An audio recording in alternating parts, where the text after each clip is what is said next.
স্বাগতম জানাচ্ছি বাংলা ফ্লো এর নির্বাচনী ইতিহাসের দ্বিতীয় পর্বে। গত পর্বে আমরা জেনেছি কে কতবার দেশ শাসন করেছে। আজকের পর্বে আমরা ফোকাস করব দেশের অন্যতম প্রধান রাজনৈতিক দল বিএনপির ওপর। ১৯৭৯ থেকে ২০২৪ ভোটের মাঠে কেমন ছিল তাদের পারফরমেন্স।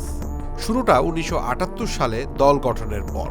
১৯৭৯ সালে অনুষ্ঠিত দ্বিতীয় জাতীয় সংসদ নির্বাচনে প্রেসিডেন্ট জিয়াউর রহমানের নেতৃত্বে প্রথমবারের মতো অংশ নেয় বিএনপি।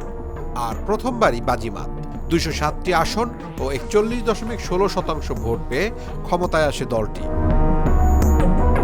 এরশাদ বিরোধী আন্দোলনের পর ১৯৯১ সালের নির্বাচন ছিল বিএনপির জন্য টার্নিং পয়েন্ট।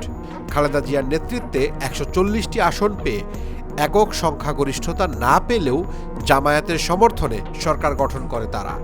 ভোট ছিল প্রায় ৩১%। ১৯৯৬ সালের জুনের নির্বাচনে বিএনপি ক্ষমতা হারায়, কিন্তু হেরে গিয়েও তারা গড়ে তোলে এক অনন্য রেকর্ড।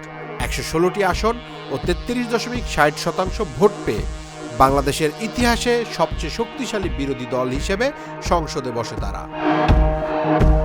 ২০০১ সাল ছিল বিএনপির ইতিহাসের সেরা সময়। ৪ দলীয় জোট গঠন করে তারা নির্বাচনে অংশ নেয় এবং বিএনপি এককভাবেই পায় ১৯৩টি আসন। ভোট শেয়ার ছিল প্রায় ৪১%। এটি ছিল দলটির ইতিহাসের সবচেয়ে বড় বিজয়। কিন্তু ২০০১-এর সেই আকাশচুম্বী সাফল্য ধসে পড়ে ২০০৮ সালে। 1-11-এর পর নবম সংসদ নির্বাচনে বিএনপি মাত্র ৩০টি আসনে জয়লাভ করে, যা ছিল দলটির সমর্থকদের জন্য বড় এক ধাক্কা। এরপরের ইতিহাস সংগ্রামের। নির্দলীয় সরকারের দাবিতে ২০১৪ এবং ২০২৪ সালের নির্বাচন বর্জন করে বিএনপি। মাঝখানে ২০১৮ সালে নির্বাচনে অংশ নিলেও মাত্র ৬টি আসন পায় তারা, যা নিয়ে রয়েছে নানা বিতর্ক। সারসংক্ষেপ করলে দেখা যায়, স্বাধীনতার পর বিএনপি পূর্ণ মেয়াদে সরকার গঠন করেছে ৩ বার এবং স্বল্প মেয়াদে 1 বার, আর প্রধান বিরোধী দল ছিল 2 বার।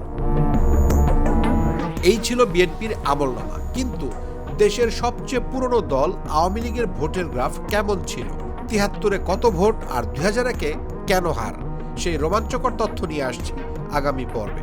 চোখ রাখুন বাংলা ফ্লো এর ইউটিউব চ্যানেল ও ফেসবুক পেজে।